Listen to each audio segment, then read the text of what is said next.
Hey everybody, welcome to the first devlog. Would be lying if I said I wasn't very nervous right now. I don't really record myself, and I'm in my closet in my apartment, and my landlord has already given me one verbal warning, so I kind of have to keep it down. So I've duct taped the corners of the door, but we're gonna try to get through this together, everybody. A quick catch up to where the project is and how it started, This has been like a thing that's lived on my desktop forever, and I've deleted it many times over and had like existential crises. I was on the cuff of doing a play test for it, and I really just wanted to validate this and be like, okay, listen, if people are gonna play this, let's do this. Let's dive in, let's quit our job, let's cut out cardboard until this thing is done.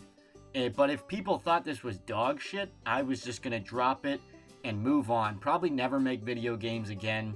I don't know what I was gonna go into. Woodworking, maybe? You know how fast you can make a pencil as a woodworker? It's instant relief, instant gratification compared to a video game. But anyways, somebody sent me a link to the Rising Tides challenge, and it was like a trailer competition. So I stopped what I was doing, of course, and I made this trailer, and the trailer was held together with stick, glue, and gum and dreams. But it did the trick, and it kind of visually represented what I wanted to make with this game. And then I submitted it last minute, and I threw up a little in my mouth when I did that. But I got through it. I got to the finish line, and I was happy. And I was expecting like top 100, top 200 maybe. Like I was gonna call my grandparents up immediately, be like, Gam Gam, Pop Pop, I did it. You can be proud of me. We won something, top 100. But to my surprise, I opened my email, and it was 24th place out of like 1,000 games, which still blows my mind. And it was also picked as a judge's selection, and I did throw up right there. So anyways, what did I win from that competition? Well, first of all, I got a petty cash prize of $100, which is pretty sick, and it came in the form of a gift card I could redeem at any location I chose. And of course I chose Applebee's as a loyal neighborhood customer. And and I used all $100 on sliders. It was the best $100 I've ever spent. I'm actually not allowed at that establishment anymore. We've had some disagreements, me and some of the servers, but it's okay. I already used the money.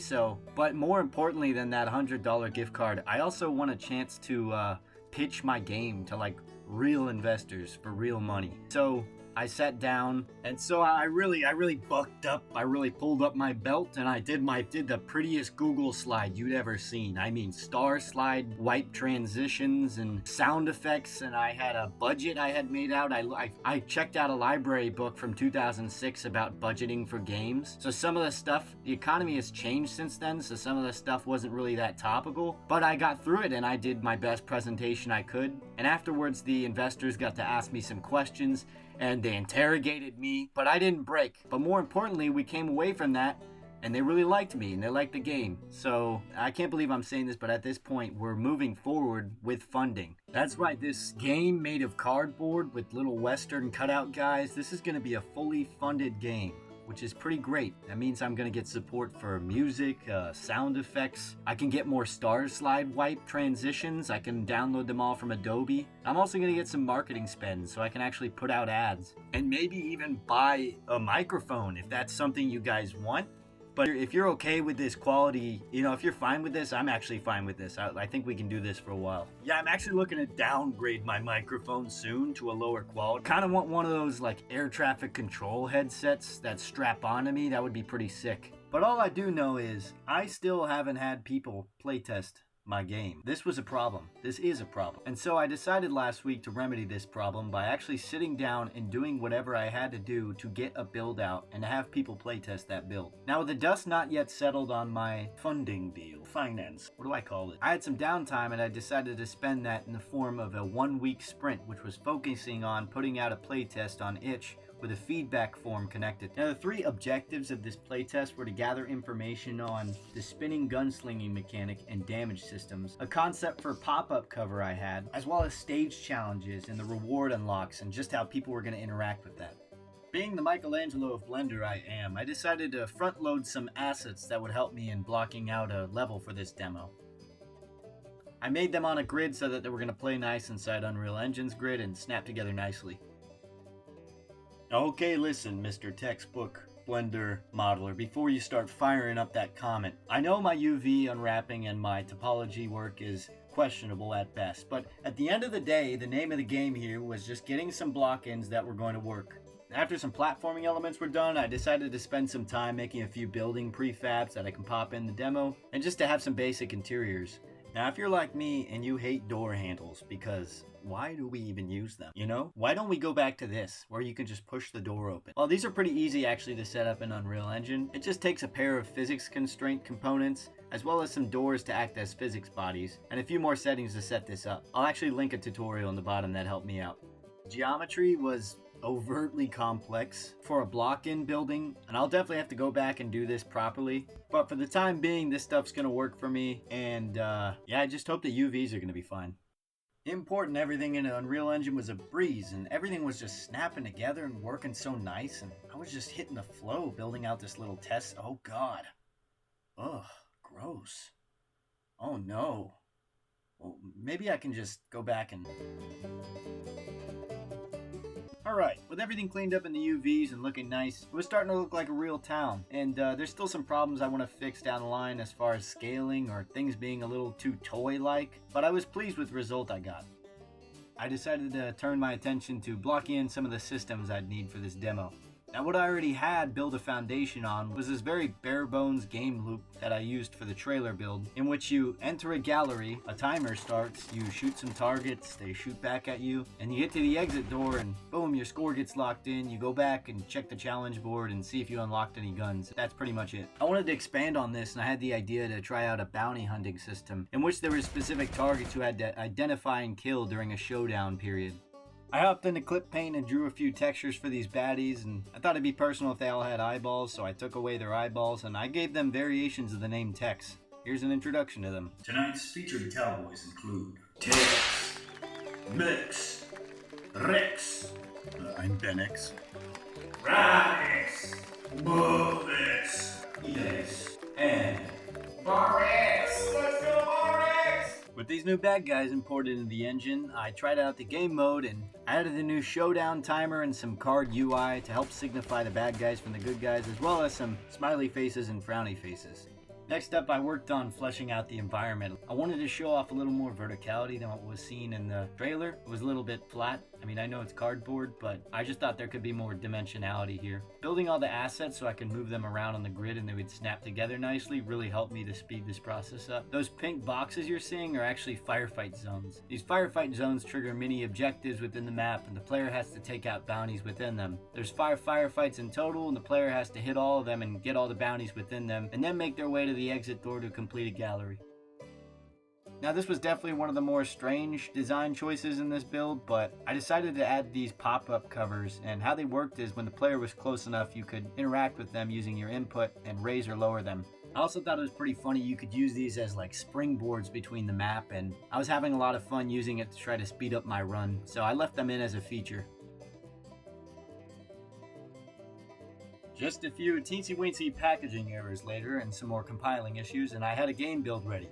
I zipped it up and I sent it to 2 of my friends to test. I recruited the bug finding skills of Henry and Keith, and I made sure they were friends so that they were delicate with my feelings, because I'm a delicate little cupcake. Here's some of the problems they spotted with the build. Fine. I mean, I just think it's really funny how the left hand is really. He's right-handed. It's because he's right-handed. Okay. Oh, my gun! No, my gun! Hey! It's not broken. It's just not at its peak. Yeah, I'm not even looking at it. I'm not really sure what it's supposed to signify as a player. Even when you described it to me, I was like, I don't really get what you're saying with it. But I will say, it was very hard to understand when I was told it to. So. I want to like shoot when it's at its biggest, but you said that's the wrong thing. Oh shit. Is that a civilian? Okay, also... What was a civilian? Fuck. I've been trying to kill him. I think what makes the card system difficult though is where it is on screen. I think that it should be at the bottom of the screen, like where where a hotbar would be. Like that's like the only way I can distinguish without looking at the cards that these are bad guys. I keep. It's just because I'm not like thinking about. I feel like it should just be easier to know who's the good guy or the bad guy. Or I'm just like not understanding this design decision of like what's the point of waiting for them to react? I guess looking at the cards, Well, you don't have to. but this is him, right? This is It's randomized. Yes. okay. I think this is a fun challenge, but as the first one, it's like this is a lot. But like now that I'm getting the hang of it, I am getting it. But like it did take me like a lot of just accepting that like I need to get better. Yeah, my first impression wasn't very high. I would, if you didn't tell me, I was envisioning that the trade-off would be it's more damage, but there's a less likelihood of it hitting, you know? Yeah, I also think it's hilarious when like these horse dudes are in like buildings. Jay, Yeah. What is this? Trust me. Yeah, it's a What is this? collision I don't issue. know. Collision problem? Oh my god. Oh wait, why is my best time bigger now? I 100%. That's not Oh my god. I don't. I think I just got everything right now too. It says gallery not cleared. Yeah, this weapon needs some balance. The hell is this gun? I think you should fix the bugs before you show it to anybody else. I Oh. think that's important.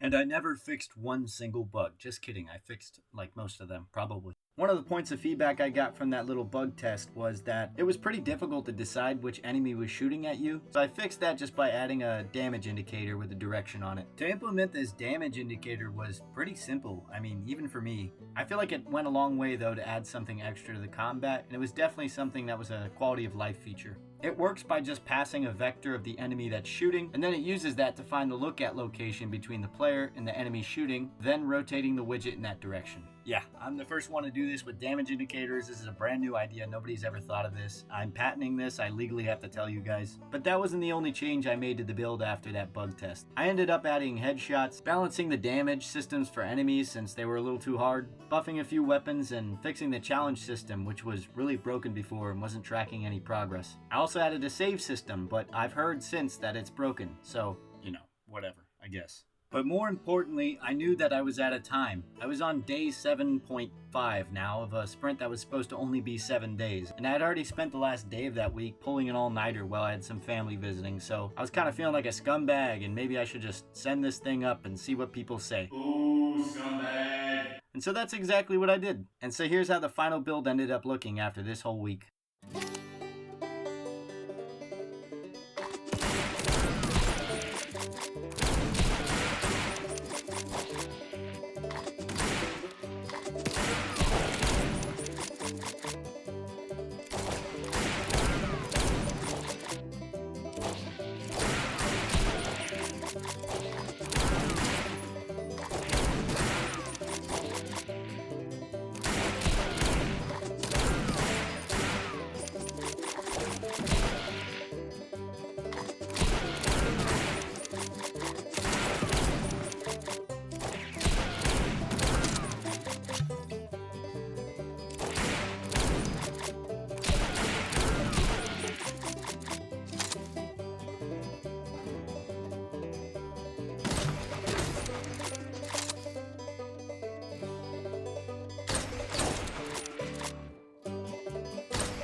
So at the end of that mad dash of a week, I submitted the game on an itch build and I linked the feedback form. I got 8 responses back, which is pretty great. And I was glad to see that some people had gone out of their way to give me some really tailored notes. Some of the general feedback I got said that the guns felt weighty, pretty okay, and combat was fun, but a lot of people struggled to understand the bounty card system. I guess I should have seen that one coming. Good thing I didn't add like names. I don't think names would have helped, because like seeing text next to Rex next to Mex might just give somebody a stroke. It was also cool seeing some suggestions for what could be fun in the future, and I'm looking forward to trying these in the next playtest. Hey, so all in all, it was a pretty stressful week. Bottom line, we did it. We made it here. We're in one piece.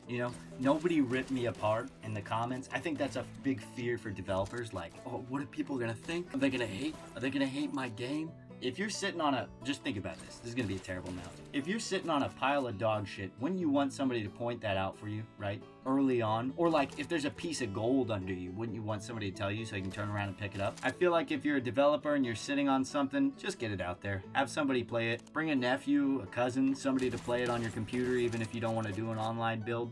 It's gonna be okay. Thanks to everybody who helped me make this video, and thanks to Keith and Henry for playtesting my game and finding a few bugs and being so very delicate with my butterfly wings. Alright, it's time to do my pitch. If you like Cowboys and you like cardboard, I don't know, 2 things you might like, then you please just click the button. I got people I owe them money. You gotta click the button for me.